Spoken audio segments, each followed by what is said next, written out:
बना के डेली डालिए। जय माता की जय, परमपिता परमेश्वर गुरु पीरों की जय हो, नवनाथों की जय हो, 84 सिद्धों की जय हो, नागा निर्वाणियों की जय हो, अपने अपने माता पिता की जय हो, अपने अपने गुरु महाराज की जय हो। जय माता दी। आज एक छोटा सा फिर प्रसंग लेके आपके पास आया हूँ। अगर आप लोगों को ये सीरीज अच्छी लग रही हो तो इसे शेयर ज़रूर किया कीजिएगा और इससे कुछ ज्ञान लिया कीजिएगा। आज एक छोटा सा प्रसंग है भोलेनाथ के ऊपर। किसी ने मेरे से भोलेनाथ की कुछ चर्चा करी थी कल, तो उसी पे एक प्रसंग मैं बना रहा हूँ आपको लिए ध्यान के लिए। तो इसको ध्यान से सुनिएगा कि इस ब्रह्मांड के स्वामी कौन हैं और हमें भोलेनाथ को क्यों पूजना चाहिए, और ये मृत्युलोक किसका है, यहाँ के अधिष्ठात्री देवता कौन है,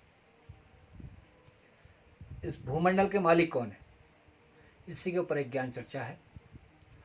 क्योंकि अगर आप लोग शिव महापुराण को पढ़ेंगे तो उसमें पूरा व्याख्यान आता है कि ब्रह्मांड जिस हम भूत धरा पे रह रहे हैं, इसके अधिष्ठात्री जो देवता हैं वो भोलेनाथ हैं, महादेव हैं। और देवता तो आते जाते रहते हैं। जैसे आपने विष्णु का भी सुना होगा, विष्णु भगवान का, कि वो राम रूप में आए, फिर शरीर छोड़ा, फिर चले गए, फिर कृष्ण रूप में आए, शरीर छोड़ा, चले गए, अब कल्कि रूप में आएंगे, फिर उनको शरीर छोड़ना पड़ेगा। मगर यह धरा भूमंडल जो है वो शिव की है। शिव यहाँ से कहीं जाते नहीं, कहीं से आते नहीं। इसलिए भोलेनाथ को हमेशा ध्यान मग्न में आपने देखा होगा और इसी भूमंडल पे देखा होगा। हर किसी की आपने कोई ना कोई सवारी देखी होगी आते जाते की, मगर भोलेनाथ की सवारी जो नंदी है वो भोलेनाथ के द्वार पे बैठी रहती है। और भोलेनाथ का आसन आपने देखा होगा, हमेशा हर किसी देवता का अपना आसन है। कोई गरुड़ पे सवार हो रहा है ना, कोई शेषनाग पे सवार हो रहा है, मगर भोलेनाथ जी को देखा होगा आपने कि एक पत्थर की शिला के ऊपर बैठे रहते हैं और ध्यान मग्न रहते हैं। पत्थर की शिला कहाँ है? धरती पे। इसलिए मैं बार बार कहता हूँ कि आप अपने को तुच्छ ना समझें। इस भूमंडल में आने वाला, और खासकर इस देवभूमि में आने वाला, खासकर ये देवभूमि के लोगों के लिए कह रहा हूँ कि इस देवभूमि में आने वाला प्राणी, कोई भी जीवात्मा अपने को खास ना समझे। वो जो भी है यहाँ जन्म लेता है, यहाँ साधना करता है, यहाँ रहता है, बसता है, पालन करता है, तो सब शिव के गढ़ हैं। जब आप लोग ये चाहते हो ना कि हम पूजा आराधना करें और हम ब्रह्मलोक में जाएं, विष्णु लोक में जाएं, शिवलोक में जाएं, तो ये जो उत्तराखंड है, जो देवभूमि है, ये भाग शिव का है। ये हिमाचल माँ पार्वती का है और ये शिव का स्थान है। माँ पार्वती को ब्याह के हिमाचल से उत्तराखंड लाया गया। अब तो माँ और पिता दोनों यही हैं। इसलिए जब हम शिव को देखते हैं तो शिव के जटाओं में चंद्रमा है। चंद्रमा हमारे भूमंडल से ऊपर आकाश में विचरण करते हैं, वो शीतलता का प्रतीक है। कंठ में भोलेनाथ के विष है, और जिसको भोलेनाथ ने हमेशा के लिए धारण किया है। जो हलाहल समुद्र मंथन से निकला, उसको भोलेनाथ ने पी करके अपने कंठ में धारण किया और उसको हमेशा के लिए रखा। ये एक योग माया कहलाती कि आपको एकाग्र चित्ता कितनी रखनी चाहिए। भोलेनाथ से ब्रह्मांड की सारी चीज़ें सीखने को मिलती हैं। आप लोग अगर एक घुट पानी का भी अगर मुंह में डाल के रोकेंगे तो कितनी देर रोक सकते हैं आप? थोड़ी सी प्रैक्टिकल करके देखिएगा। 10 मिनट, 20 मिनट, 30 मिनट, आधा घंटा, अधिक से अधिक किसी भी पानी को, उससे ज़्यादा नहीं रोक पाएंगे। और भोलेनाथ ने इस भूमंडल का जब सबसे पहले समुद्र मंथन किया गया, तब से लेकर अभी तक, और जब तक ये पृथ्वी रहेगी तब तक भोलेनाथ के कंठ में वो विष रहेगा। तो ज्ञान का प्रतीक है कि उनने किसी चीज़ को ले करके मथा है और उसको धारण किया है, तो एकाग्र चित्ता के साथ एक जगह स्थिर किया है। उसी जहर से उनने रस बना करके इस भूमंडल को कई भागों में बांट दिया। उसी से अमृत धारा भी निकाल दी, उसी से विष भी निकाल दिया, उसी से कई प्रकार की जड़ी बूटियां इस भूमंडल पे पैदा कर दी। हम कंठ से नीचे आते हैं, उनके शरीर में विभूति रमी हुई है। विभूति का प्रतीक है कि अंत होना है, इस भूमंडल में राख का बनना है। इस धरा पे कोई भी आता है तो उसको शरीर यहीं छोड़ के जाना होता है, और जब वो शरीर छोड़ता है तो वो मिट्टी में ही मिलता है, मिट्टी ही उसकी बनती है। हिंदू में उसे जलाया जाता है तो वो राख बन जाती है, मुसलमानों में उनको दफनाया जाता है, क्रिश्चियनों में दफनाया जाता है तो मिट्टी बन जाती है। राख से भी मिट्टी बनती है। तो कहने का अर्थ है कि इस धरा में जो भी है वो मृत मिट्टी से बना है। और भोलेनाथ स्वयं एक शिला के ऊपर बैठे हैं। शिला जो है इस धरती के ऊपर स्थापित है, तो भोलेनाथ का आसन इस धरती पे है। तो कहने का अर्थ है कि भोलेनाथ कहीं नहीं, इस भूमंडल के स्वामी हैं, जिसको मैं बार बार कहता हूँ कि भोलेनाथ इस उत्तराखंड में ही है। इसलिए उत्तराखंड में कण कण पे निवास भोलेनाथ का होता है। आपने देखा होगा सबसे ज़्यादा अगर मंदिर भोलेनाथ के हैं तो वह है उत्तराखंड में, कण कण पे भोलेनाथ हैं। और यहीं से हम कैलाश मानसरोवर की यात्रा करते हैं उत्तराखंड होते हुए, जो इस धरती का, पूरी ही धरती का केंद्र बिंदु माना जाता, मध्य बिंदु माना जाता कैलाश मानसरोवर, जो तिब्बत पे है। पहले तो बाहर से लगता हुआ था, मित्र देश था, अब चाइना के पास है। मगर वहाँ को जाने का जो रास्ता है वो मेन रास्ता हमारा उत्तराखंड से होते हुए है। आदि कैलाश भी हमारे उत्तराखंड में है।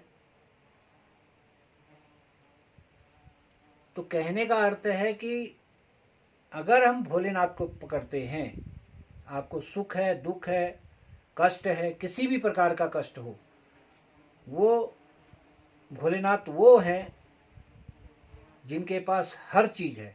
जैसे मैंने बीच में एक रावण की कहानी आप लोगों को बताई थी कि एक तुच्छ वनकल में पैदा हुआ बालक अपने कर्मों से त्रिलोकीनाथ बना, और जिसको स्वयं भोलेनाथ ने कहा था ऐसा शिष्य न भूतो न भविष्यति। तो कहने का अर्थ है कि उन्होंने साफ शब्दों में कहा था कि जो इस भूमंडल में कर्म करेगा और मेरे शरणागत आएगा तो उसको जीतने वाला इस भूमंडल में कोई नहीं रहेगा। आपके सामने मार्कंडे की कहानी आती, मार्कंडे ऋषि की, जिनकी आयु ही 16 वर्ष थी ना। उनको काल लेने के लिए आए, उनके पिता ने उनको भोलेनाथ को समर्पित कर दिया तो आजीवन रहे। आज भी हम अपने बच्चों की आयु आरोग्य के लिए जब भी बर्थडे के दिन में पूजा करते हैं तो मार्कंडे ऋषि की पूजा करते हैं कि बालक उस मार्कंडे ऋषि की तरह हो, उसकी आयु आरोग्य भोलेनाथ कष्ट हरें और उसको आजीविका मोटी दें, लंबी दें, जीवन लंबा दें। मगर आजकल तो बर्थडे में केक कटने लगे। उसी हम एक प्रकार से प्रार्थना करते हैं हमारा बच्चा जो आयु आरोग्य से रहित रहे, आयु बढ़े, रोग रहित रहे। और दूसरा हम वो जीवन का प्रतीक जो हम दीपक जलाते हैं या यहाँ कैंडल जलाते हैं, हम उसी को बुझाते हैं। एक प्रकार से तो हम मांग रहे हैं, दूसरी बार हम उसे बुझा देते हैं। फिर हम फूंक मारते हैं और ताली बजा के हम खुश होते हैं कि भाई हमारा बच्चा का आज बर्थडे। अरे फूंक मार के तो हम उसकी आयु को छीण कर रहे हैं। हम पहले भगवान से मांग रहे हैं कि भैया ये आयु आरोग्य दो, और फिर हम फूंक मार के स्वयं उसी बच्चे से कहते हैं तू बुझा दे। तो उसकी आयु कहाँ से बढ़ेगी, रोग क्षय कहाँ से होगा, और फिर हम उस पर ताली बजा रहे होते हैं। जो कि मार्कंडेय ऋषि की कथा करने से, पाठ करने से, समर्पण करने से, भोग लगा करके देवताओं को शुद्धिकरण से भोग लगा करके बांटने से उसका आयु बढ़ती है, रोग का क्षय होता है। हमें हमेशा अपने घर में जब भी किसी का बर्थडे हो तो उसमें ब्राह्मण को बुला करके मार्कंडेय ऋषि की पूजा करानी चाहिए। भोलेनाथ देवों के देव हैं, इस भूमंडल के स्वामी हैं। वो एक भूमंडल में एक ऐसे देव हैं जिनके पास देव, दानव, मानव, राक्षस सभी गए और उनने सबको सब कुछ दिया। किसी के साथ उनने जो है छल नहीं किया, सबको ही उनने समदर्शिता के भाव से देखा और सबको दिया। कोई ये नहीं कह सकता कि मैं गया और मेरे को भोलेनाथ ने नहीं दिया। जिसने भोलेनाथ को भजा उसने, भोलेनाथ ने उसको सब कुछ दिया। बहुत सी किस्से हैं, बहुत सी कहानियां हैं बहुत से पुराणों में उदाहरण दिए गए हैं। जब भी देवगणों के ऊपर समस्या आई जिसका कोई उत्तर नहीं था, उस शिव के शरणागति हुआ और फिर उस वहीं से उनको उत्तर मिला। तो कहने का अर्थ है कि आप लोगों के पास भी अगर कोई समस्या हो, कुछ भी हो, तो भोलेनाथ के शरणागति जाना शुरू करो। आसपास में कहीं भी शिवालय है, देखो ना शिव जी की पूजा कितनी सरल है। और देवताओं को तो 56 भोग चाहिए, भोलेनाथ को कुछ नहीं चाहिए। भोलेनाथ को वो चढ़ता है जो ब्रह्मांड में किसी को नहीं चढ़ता। पारा कोई खा सकता है? पारा खाते ही आदमी मर जाएगा 5 मिनट में, मगर भोलेनाथ को चढ़ता है, भोलेनाथ उससे प्रसन्न हो जाते हैं। अबरक भोलेनाथ को चढ़ता है, धतूरा भोलेनाथ को चढ़ता है जिसमें कांटा है, जहर है। भांग, धतूरा, बेलपत्र, सोना है बेलपत्र के अंदर ना। तो भोलेनाथ को वो सब चलता है सरल भाव में। 1 लोटा जल चढ़ा दो, भोलेनाथ उससे भी खुशी रहते हैं। अब 1 लोटा जल चढ़ाने की पड़ता है। आपका अगर चंद्र कमजोर चल रहा है तो आप 1 लोटा जल चढ़ाइए। किसी बच्चे का चंद्र कमजोर चल रहा है, वो 1 लोटा जल चढ़ाइए, उसका चंद्र सही आना शुरू हो जाएगा, उसके ग्रह सही आने शुरू हो जाएंगे। चंद्रमा सही आएगा तो उसकी जो भटकावपन है वो सरल होना शुरू हो जाएगा। जितनी भी बुरी चीजें हैं लोग भोलेनाथ पे चढ़ाते हैं शरणागति, और भोलेनाथ उसमें भी खुश हो जाते हैं, तब भी दे देते हैं, मगर लोग वो भी नहीं करते।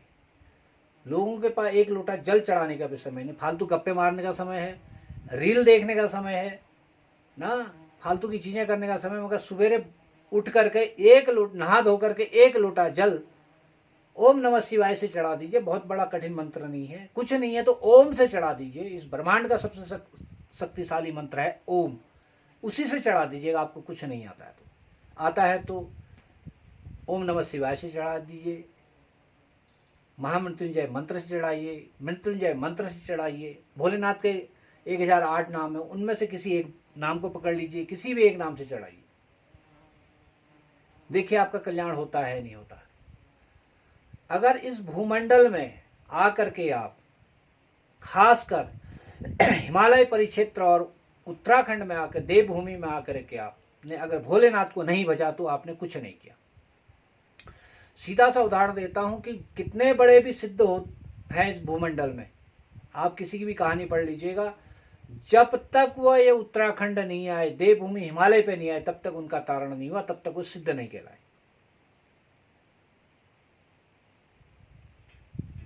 भोलेनाथ के पास जो त्रिशूल है वो तीनों गुणों का प्रतीक है, 3 काल का प्रतीक है, त्रिदेव का प्रतीक है। भोलेनाथ से ही सब कुछ हर किसी को मिला। राम जी को जो धनुष मिला वो भी उन्हीं से मिला। परशुराम जी को दिया गया था, उनने जनक के वहां दिया तो वहां से उन्होंने चढ़ाई करी। सुदर्शन चक्र तक जो है जो विष्णु को दिया गया वो भी भोलेनाथ से दिया गया है। तो सृष्टि में जितने देवों को जो चीज दी गई है वो भोलेनाथ से ही समर्पित है। इसलिए कहने का अर्थ है कि आप लोग जितने भी, मेरे पास कई लोग आते, महाराज मैं दुखी हूं, महाराज मैं ये हूं, मैं तो कहता ही हूं कि गरीबों का, असहाय का अगर कोई स्वामी है तो वो है भोलेनाथ। तो शिव जी की आराधना करना शुरू करो, शरणागति होना शुरू करो, और शरणागत बढ़िया से। देखो मैं हर बार कहता हूं खाली दिखावे से नहीं करना चाहिए, क्योंकि हम मांग अपने के लिए मांगने में भी हम शर्माएंगे, और दूसरा हम बाह्य मन से पूजा करेंगे तो हमें कुछ नहीं मिलेगा। समर्पण और आंतरिक मन से हमें पूजा करनी चाहिए, जिससे हमारा भी कल्याण होगा, हमारे परिवार का कल्याण होगा, हमारे जगत का कल्याण होगा, हमारी जीवात्मा का कल्याण होगा। इसलिए अंतःकरण से आप जो भी पूजा करें, अंतःकरण से समर्पण भाव से पूजा करना शुरू करें। भोलेनाथ की पूजा बहुत सरल है, कोई कठिन नहीं है, बहुत सरल पूजा। इस ब्रह्मांड में अगर सबसे सरल पूजा किसी की है तो वह है भोलेनाथ, जो देते ही हैं, लेते नहीं। इस ब्रह्मांड में 24 घंटा देखो समाधिस्थ रहने वाले एक भोलेनाथ है, और समाधि में रहकर भी वो इस ब्रह्मांड की ऊर्जा को संचालित करते हैं, निगेटिव को पॉजिटिव में घुमाते रहते हैं। इस संसार को क्रियान्वित करने वाले भोलेनाथ हैं।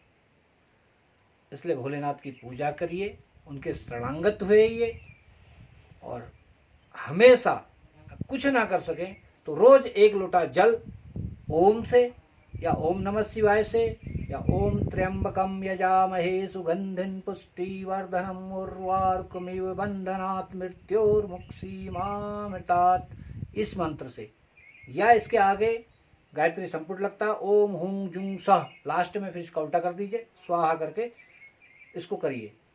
या फिर भोलेनाथ के 1008 नाम है, उनमें से कोई एक नाम ले लीजिए, जो आपको अच्छा लगता है कोई भी एक नाम से आप लगातार चढ़ाना शुरू कीजिए। अगर आपको कुछ नहीं आता, कोई कहता मैं अनपढ़ गवार बुद्धू महाराज कुछ नहीं आता, खाली ओम ओम करके चढ़ाना शुरू कीजिए, देखिए कि आपको मिलता नहीं। मगर उससे पहले संकल्प लेकर शरणागति करिए कि मुझे ये कष्ट है, मैं इससे निकलना चाह रहा हूँ, मेरे को ये बीमारी है, मैं इससे निकलना चाह रहा हूँ, मेरे को धन चाहिए, मुझे मेरे बच्चों की पढ़ाई चाहिए, मेरे बच्चों का स्वास्थ्य चाहिए, मेरा स्वास्थ्य, आपको जो चाहिए। वो महामृत्युंजय, मृत्यु को जीतने वाले भी हैं। आपने सुना होगा जब देवताओं और राक्षसों में युद्ध हुआ था तो देवताओं के पास तो उन्हें तो अमृत पिया है, वो तो मर नहीं सकते थे, तो राक्षस मरे जा रहे थे। तब राक्षसों के जो गुरु हैं, गुरु शुक्राचार्य, तो ये शिव जी के अनन्य भक्त रहे। जैसे देवताओं के गुरु बृहस्पति हैं, तो राक्षसों के गुरु शुक्राचार्य हैं। तो ये अनन्य भक्तों में रहे, तो इनने फिर भोलेनाथ से प्रार्थना करी। तो इनने भोलेनाथ से कहा, हे भोलेनाथ, इस संसार तो सब आपसे है, हर जीवात्मा आपसे है, फिर इतना भेदभाव क्यों? अमृत पान करने के बाद भी देवता तो सभी को मारे जा रहे हैं, अन्याय करे जा रहे हैं, तो इसका कोई वो करो। उनने कहा तुम्हें क्या चाहिए? तो उनने कहा मुझे भी वो चाहिए, मैं भी अपनी वंशावली को आगे बढ़ा सकूं, जीता सकूं अपने शिष्य लोगों को। तब उनने जो है महामृत्युंजय मंत्र गुरु शुक्राचार्य को दिया था और उनसे कहा था इसको किस तरीके से तुमने प्रयोग करना है गंगा जल के साथ में। तब उनने उस महामृत्युंजय मंत्र का जब प्रयोग किया तो जितने मृत लोग थे वो जीवित हो पड़े। तो वहां से युद्ध शुरू होता है। तो मृत्युंजय मंत्र का अर्थ है मृत्यु को जीतने वाला, मृत्यु तुल्य कष्ट को हराने वाला।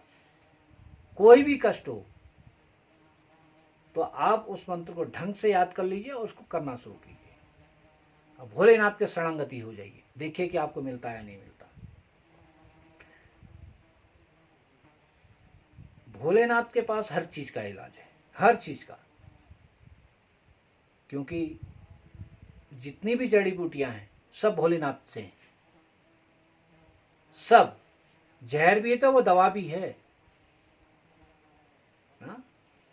तो इसलिए आपसे बार बार मैं कहता हूं कि भोलेनाथ के शरणागति हो जाइए, उनकी पूजा स्तुति कीजिए और तन से मन से पूजा करिए और समर्पण भाव से कीजिए। देखिए कि आपको मिलता नहीं मिलता, आपके कष्ट दूर होते ही नहीं होते।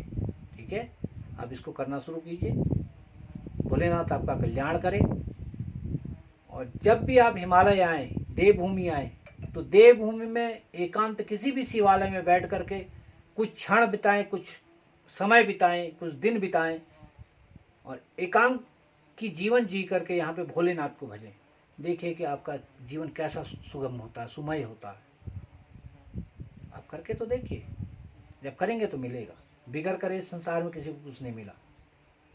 देवताओं ने भी जब प्रार्थना करी, साधना करी, तभी भोलेनाथ से उनको कुछ मिला, क्योंकि भूमंडल के स्वामी है महाराज। तुम्हारे घर में वही प्रवेश कर पाएगा जब तुम उसको आदेश दोगे, नहीं तो हर कोई तुम्हारे घर के अंदर थोड़ी चला जाएगा, तुम्हारे बेड में थोड़ी बैठ जाएगा, सोफा में थोड़ी बैठ जाएगा। तो इस भूमंडल में आने के लिए भी भोलेनाथ से इजाजत चाहिएगी, उनके गणों से इजाजत चाहिएगी, तब भूमंडल में आ पाओगे, तब उनके पास जा पाओगे, प्रार्थना कर पाओगे। तभी किसी भी देवता को भजोगे तो फल मिलेगा। तभी कहते हैं कि विष्णु शिव को भजते हैं, शिव विष्णु को भजते हैं, क्योंकि विष्णु भगवान का बार बार आगमन इस पृथ्वी पे होता है लीलाएं करने के लिए, अपने भक्तों का कष्ट हरने के लिए। तो वो शिव को इसलिए भजा करते हैं हमेशा, क्योंकि मित्रवत रहेंगे तो कभी भी आ जा सकते हो। मित्रता नहीं रहेगी तो किसके घर में जाओगे, किसके घर में आओगे? तो मित्रता निभानी बहुत जरूरी है, एक दूसरे के पूरक होना जरूरी है। इसलिए भजन करो, भोलेनाथ को भजो, सबका कल्याण हो। भोले बाबा सबका कल्याण करें, कृपा करें। जय माता की जय, भोले बाबा की जय हो। आदेश आदेश।